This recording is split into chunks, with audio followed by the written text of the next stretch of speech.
Assalamualaikum warahmatullahi wabarakatuh. Perkenalkan, kami mahasiswa psikologi Universitas 17 Agustus 1945 Samarinda. Hai, aku Larasati. Aku Sudira Wihadi. Nama saya Siska Arini.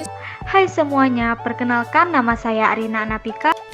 Oke, di sini kami akan menjelaskan tentang salah satu tokoh psikoanalisa yang bernama Alfred Adler.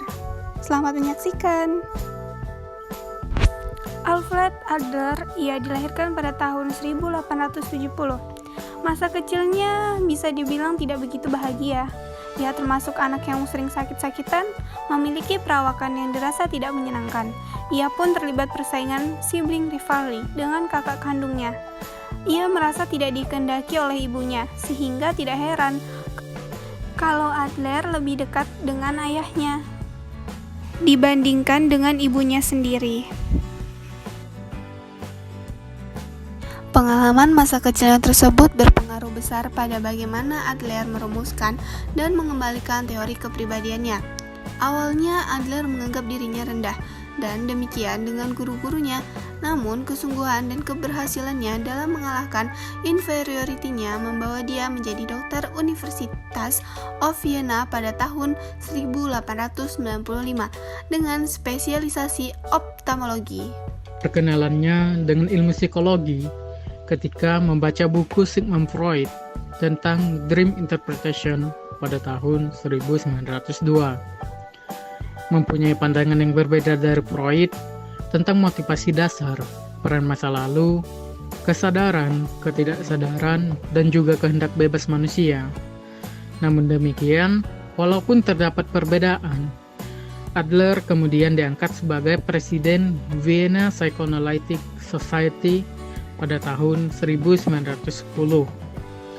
Pada tahun 1912, kemudian ia mendirikan individual psikologi, yaitu psikologi tentang hubungan interpersonal, bahwa manusia selalu merupakan bagian yang tidak terpisahkan dari orang lain, dan satu sama lain saling mempengaruhi.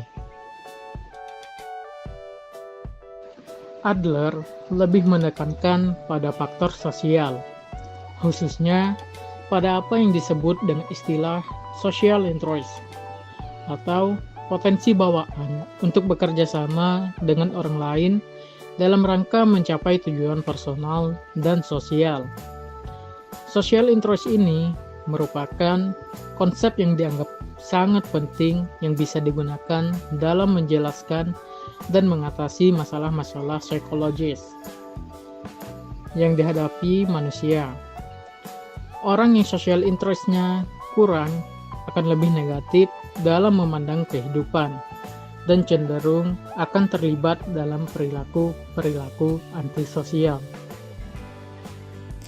Hal lain yang membedakan antara psikoanalisis dan individual psikologi adalah penekanan pada masa depan. Jika psikoanalisis menggarisbawahi pentingnya pengalaman masa lalu dalam menjelaskan perilaku hari ini, bagi individual psikologi justru masa depanlah yang paling penting. Bagi Adler, semua mimpi mempunyai tujuan yang kalau dianalisis dengan benar akan memberi petunjuk dalam menghadapi kehidupan nyata secara umum. Adler menjelaskan bahwa mimpi bertujuan untuk membuka jalan dalam meraih tujuan superioritas halaman 88. Keinginan-keinginan seseorang untuk mengatasi kerendahan diri dan bagaimana mengatasinya merupakan sebagian yang tujuan yang mendasari mimpi. Menurut Adler, tujuan terpenting manusia adalah mengatasi perasaan rendah diri, feeling of inferiority.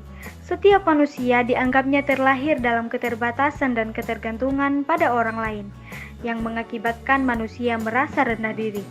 Perasaan rendah diri ini kemudian yang menjadikan motivasi dasar manusia untuk tumbuh. Manusia selalu berupaya untuk mencapai kesempurnaan dan superioritas. Dorongan untuk mencapai kesempurnaan dan superioritas ini bersifat universal.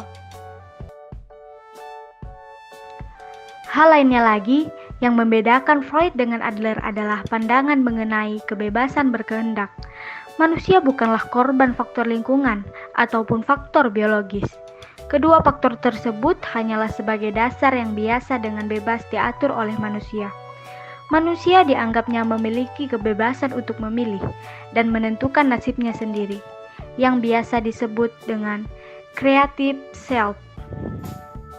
Mengatasi kelemahan bisa menggunakan konsep kompensasi atau overkompensasi. Kompensasi adalah mengatasi kekurangan pada suatu aspek dengan berupaya lebih baik pada aspek yang lainnya.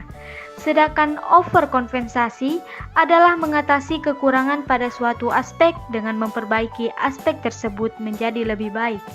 Ada kalanya manusia berhasil mengatasi perasaan rendah diri tersebut, dan ada kalanya gagal. Orang yang dikuasai oleh perasaan rendah diri, yang juga disebut sebagai perasaan abnormal ini seringkali disebut dengan orang yang mengalami inferiority complex. Sekian yang dapat kami sampaikan, semoga bermanfaat. Mohon maaf bila ada kesalahan, dan terima kasih telah menonton.